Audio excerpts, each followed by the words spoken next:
So.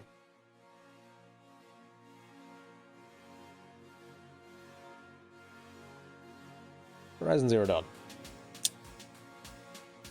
I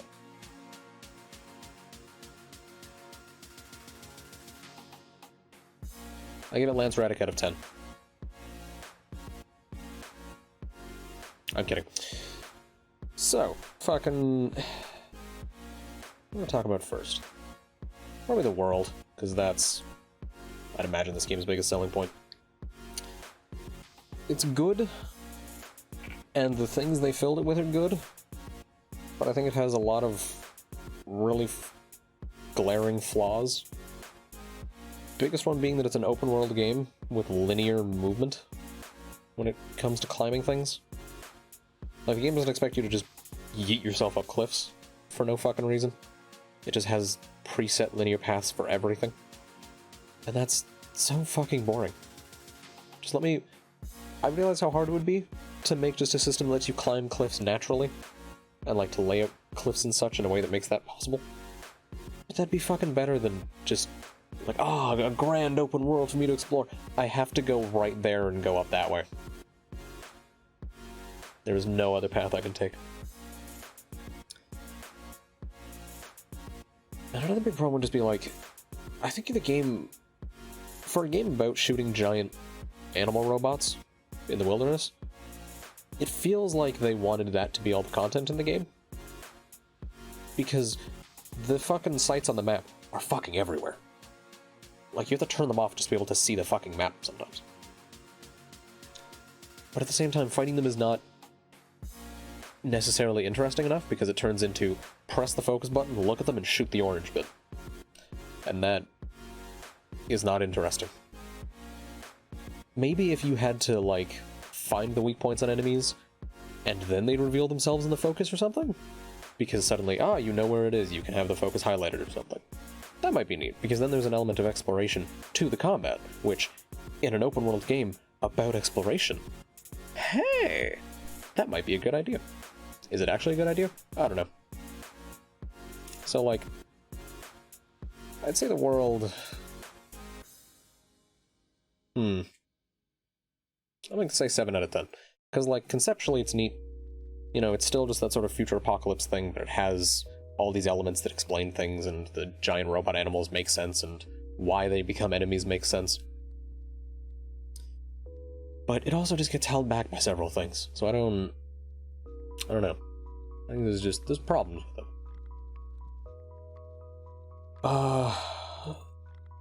Story.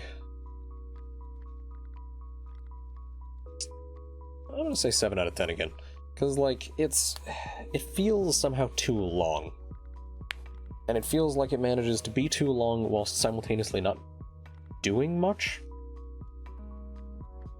Because so much of the main story quests are just like, go here, help someone else, when you're on a quest for vengeance for your fake father. And, like, like, helping Erend doesn't feel like it should be a main quest. It feels like it should be, I don't know, a side quest they heavily incentivize doing that gets you, like, a bonus thing at the end.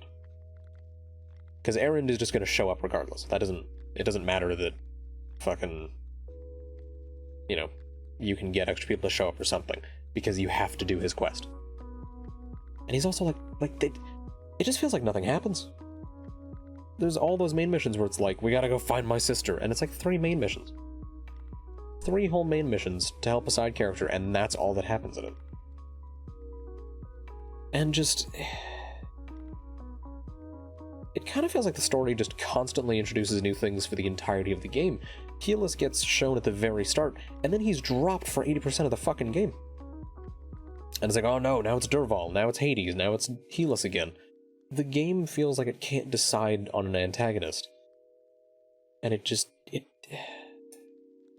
like it just flounders for so much of it.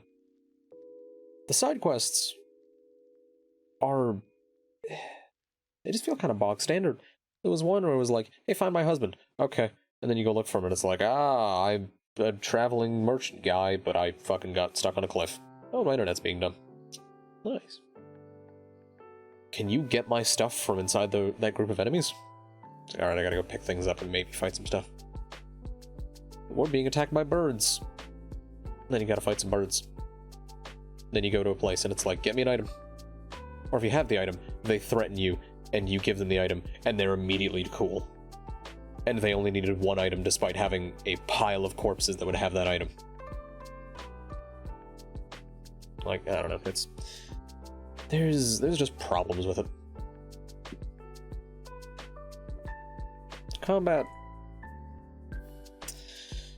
I don't want to give this game nothing but 7 out of 10s on everything, but I feel like that's what I'm gonna do. Because the combat's neat. You know, you fight giant animals, and there's weak points, and there's tactics you can use, like some enemies are weak to fire, so you can do that to get some nice chip damage going on, or temporarily stun them. You got lightning, which forces a stun, unless you go for like a critical hit or something. There's ice, which makes them take more damage when that is blatantly overpowered. So if something's weak to ice, you may as well use ice. But I also never used corruption.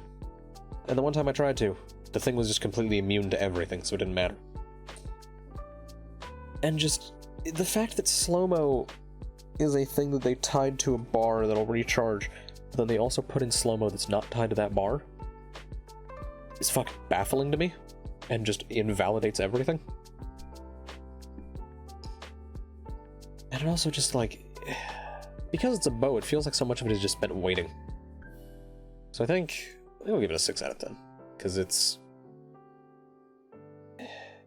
a few things shy of being quite good. But I don't think... Oh, also the melee combat is fucking trash and should never be used. That's a few demerits right there. And like, I had an idea on how you can make the melee combat better. Make the melee good, really good at the start, and make it like a viable alternative to the bow at the start, and then make the fact that the bows get better as you get through the game have the melee be realistically and sensibly outpaced. Because as it stands, there is no fucking reason to melee. The spear exists as a way to get cheap stealth kills, which God damn it, to say. It's a way to have stealth kills make sense and be cheap. Which, when you combine it with the fucking whistle, completely bullshit. The rock pulling several things, I think, is decently balanced, because suddenly you have to either strategically use the rocks, or just be prepared to have to stab something intelligently. And it's not just, hey you, come over here and die. Just you, though, no one else. No one's invited to this death party. So, you could have the melee make sense at the beginning of the game, and then have it get outpaced naturally. They don't do that. They also make it so that if you attack a human enemy twice, they will block all successive hits. Just guaranteed. I don't know what resets that, but that's how that works. If it's an elite enemy, they take one hit and then they block, and they will attack you whilst they're blocking. So, if melee wasn't already shit enough, they just cemented that melee was shit. So you know what? I'm gonna say that Whoops, that's not how you spell melee. Melee combat? Fucking 2 out of 10. Awful. Horrendous. The range combat? Solid 8 out of 10. Because it has problems, and I don't think you can make bow combat that is necessarily that satisfying. The explosives are nice. Those are quite good. Those pull it up a little bit, but the bows... The fact that high bow damage only comes from getting the DLC bow and just pulling it back, and then pulling it back more, making you wait ages, so you may as well just stock arrows, that you just get one big shotgun blast of damage, that just... feels so whack. Music. I feel like the bits of music that I actually listened to weren't that bad. I kind of like them. They're pretty solid. The problem comes more when... the music just kind of kicks up out of nowhere, and the audio overpowers everything, because this game has the dynamic range of a migraine headache. Like, I had the bars for sound completely fucking different. Like, music, I think was at 50. Sounds were at 85, and dialogue was at, like, 60.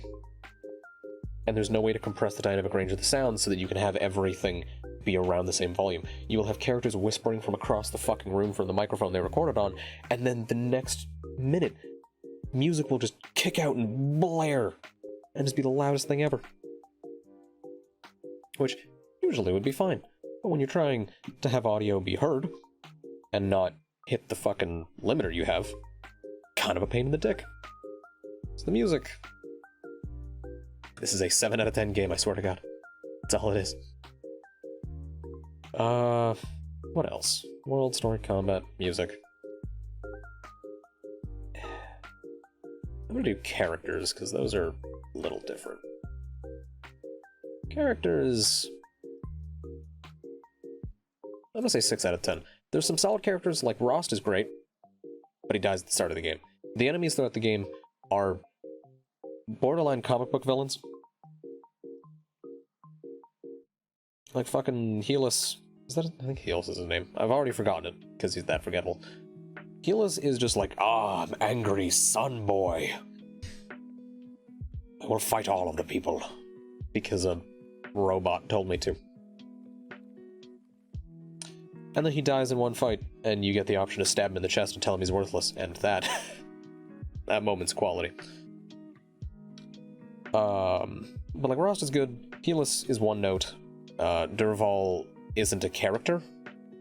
He's a plot element that arrives and then disappears. And Hades is, it's a robot. The past characters are quite neat. Pharaoh's a cunt. Sobet's quite good. Aloy... I like Aloy because it feels like a lot of the side content in the game is sort of her helping other people in an attempt to either ignore her own problems or work through them, and I'm not sure which it is. Because it's either she's putting herself out there to not have to focus on herself, or she's doing it because she thinks that she can get something from it to help figure her own issues out. And I don't know if that's something the writers tried to do, or if it's even a thing that's in the game, but I at least appreciate the possibility of that. You know, I think that that's a possible thing they may have tried to put into the game. The human enemy variety is a bit lacking, because you have dude, special dude, and then boss dudes. And the boss dudes go down in like 2 more arrows than the regular dudes. So, but it is also a game about fighting giant robot animals in the wilderness. So, do you need the human enemies to be that interesting when they are like one tiny side activity that there's maybe 6 of in the entire game? That's another thing. The game, that's another point for like the game relies on the robots perhaps too much. The side content is so spread out and so not minuscule, but like fleeting. You know, you get to a corrupted zone, you kill like 4 robots. You did it! Congrats. You get to a bandit camp, you fight like 15 dudes. You did it!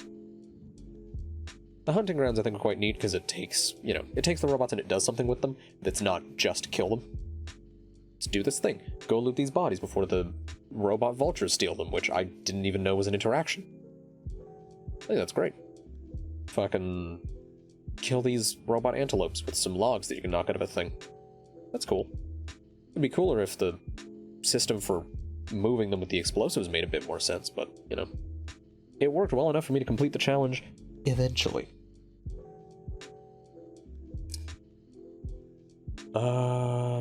World, story, combat, music, characters.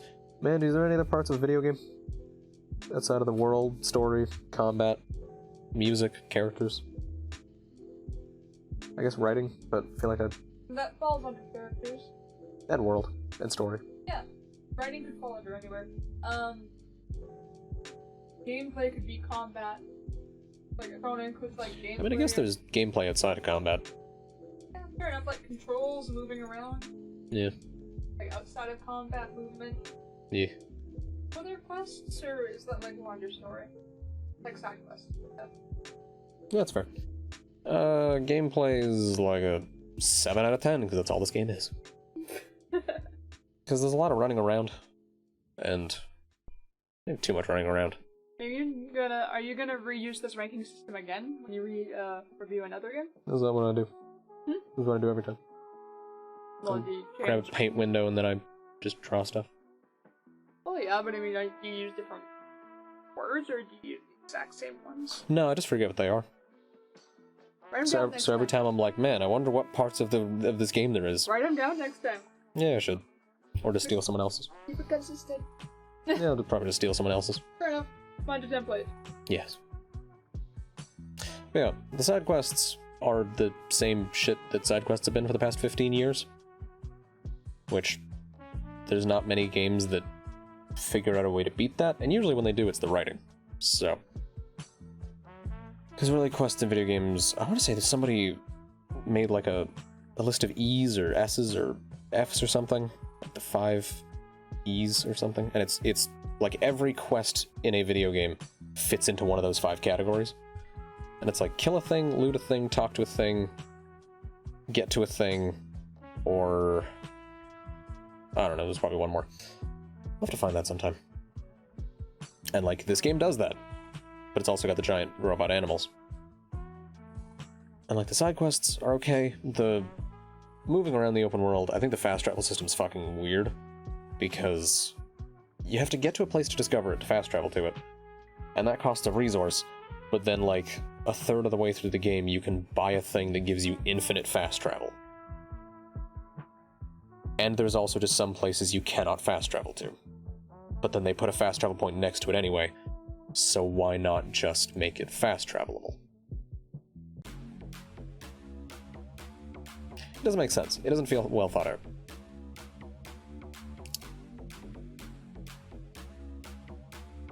I'm trying to think if there's anything else. So, by saying that most of the game is 7 out of 10, you're saying it's like better than average, but not extremely good? Yeah. Because in my mind, a 1 out of 10 is you get a fucking refund.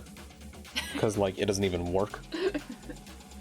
5 out of 10 is like, it is an alright game.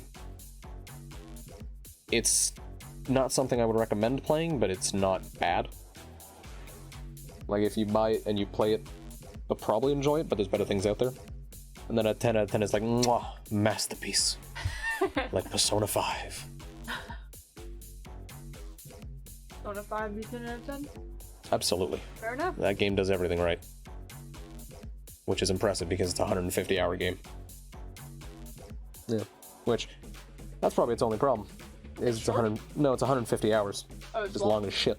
Ah. But at the same time, if you enjoy it, then you will enjoy the shit out of it. Fair enough. Like, it is 150 good hours of game. So you get a lot of good then. Oh yeah. But at the same time, if you want a shorter game, that's not a game to play. Fair enough. Yeah. But last but not least, Horizon Zero Dawn's DLC is probably the best fucking part of it. Which is impressive because it takes like all of the factions of the game except for one and throws them the fuck out. And it tells like a mini story between probably the most tribal and most savage and animalistic members of this world and the machine god that they worship. And I think just having that sort of almost stripped down simplicity works kind of well.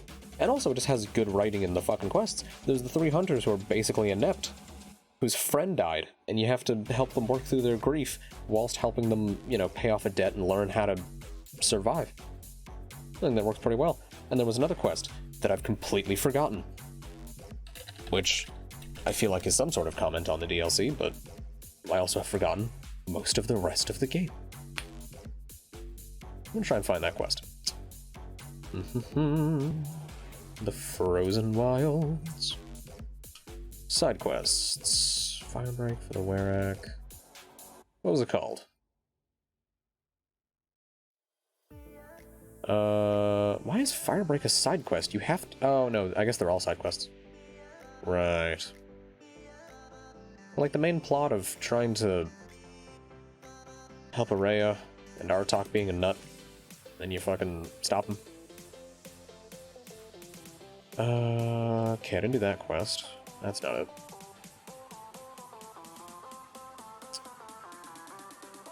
Shaman's Path, the Survivor.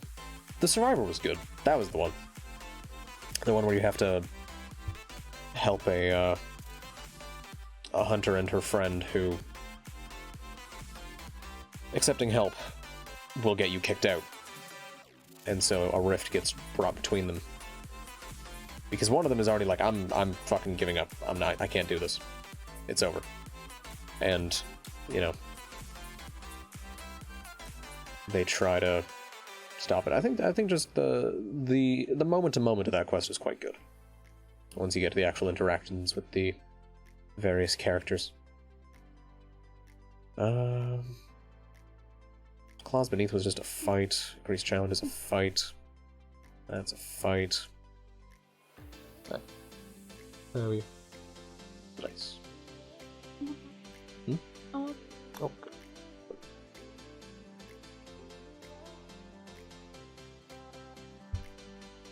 Yeah, all in all, DLC is probably the best part of the game, because it's simpler, and it's smaller, and it's compact enough to, I think, work well with what the main game had.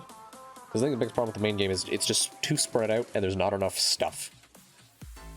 It's a lake the size of a puddle. There's things to do, there's stuff out there, there's stuff spread around, but there's not much point to it. There's not much reason to do it. There's not enough depth for what it is. So all in all, Horizon Zero Dawn, fucking 7 out of 10 game.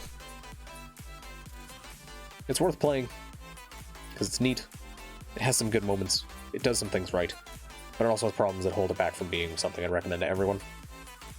If you enjoy this type of game, absolutely play it. If you want to play an open world game with, for the gaming industry, fairly unique enemies, outside of the humans, because giant robot animals. If you want, yeah, just an open world game, neat enemies, a story that's there, that gives you a reason to keep going. The game also does have the same problem that most open world games have, of the plot being, here is an insane central plot that the fucking fate of the world hangs in the balance of, go play side quests for 20 hours. It's the Fallout 4 problem of, my son has been fucking kidnapped. I'm gonna help these people's problems. I'm gonna go build a settlement. I'm gonna go fight some fucking robots just off somewhere for no reason. I'm gonna build a tomato farm. Oh right, my son who's been kidnapped. Right, gotta go save him. Yeah. And so few open world games really fix that. I maintain that Fallout New Vegas did a great job, because Fallout New Vegas' main plot is just, there's a fucking war coming. When's it happening? Who knows? It could be tomorrow. It could be 6 months from now. And it's kind of weird that it coincidentally happens right when the courier decides to get some shit done in relation to the war, but you know, the story has to happen. There has to be some character, player-driven force that has the plot occur, but it's having it sort of in an unknown quantity of time that I think can fix that problem. It's having that motivation be more part of the world and not part of the character, because my fucking child was stolen is a character intrinsic motivation, not a world intrinsic motivation. The courier has no ball in the game when it comes to the war over the Hoover Dam. The courier is just one person in the world whose actions can influence the war. They don't cause the war. They are not the source of the war. The war is going to happen. How it happens is up to the courier. And I don't know if this game really does that, because Silence at one point even points it out of like, we have more important things to do, Aloy. Don't go to the fucking north and fuck around for 15 hours in the DLC. Let's get this shit done. And Aloy kind of just goes, I'm not listening to you. Fuck you. I'm gonna find out some shit up there. Maybe it'll be useful. And so it... like, I guess Hades... I mean, maybe the game does it well enough, but... like, why didn't Hades get its job done sooner? It had so much fucking time between, I don't know, the possible decades that Silence was fucking around and awoke Hades, and when it actually, you know, attacks the Spire. And I feel like it both is and isn't what I want it to be, where it's Aloy doesn't cause it to happen, but the fact that there was so much time, I think almost causes a problem, because it's one part of a giant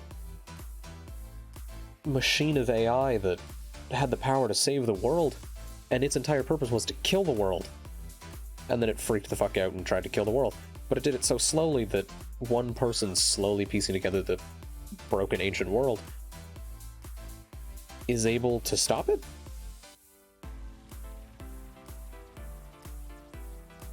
Like, I mean, bare minimum, it had Aloy's entire life, which is like... I want to say Aloy's like at least 20. Maybe not 20. How old is Aloy? People know. Aloy. Where the fuck is Aloy?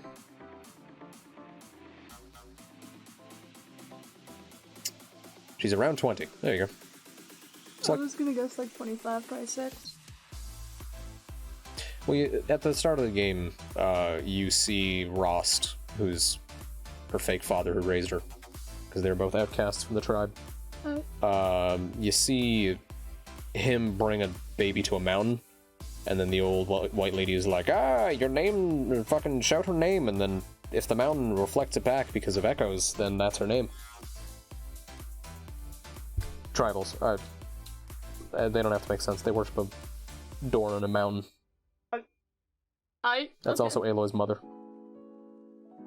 Okay. Yeah. Cool. And then you play as Aloy when she's like 6, 8, 12. So like Apollo. Eh. That was like kind of like the thing I didn't follow, where you play as yourself as a kid growing up. Yeah, like this is young Aloy. It looks weird. I think it's the hair, maybe. Makes her head look huge.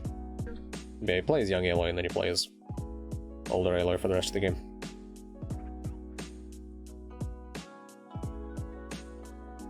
I think another problem is just the game keeps introducing characters for a fucking while.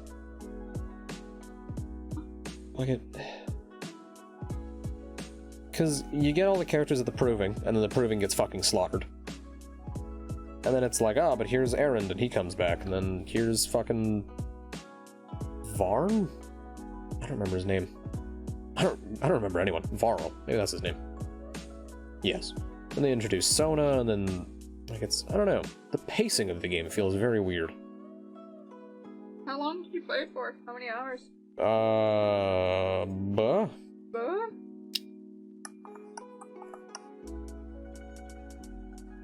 Around 35 or so. Okay. Yeah. Huh.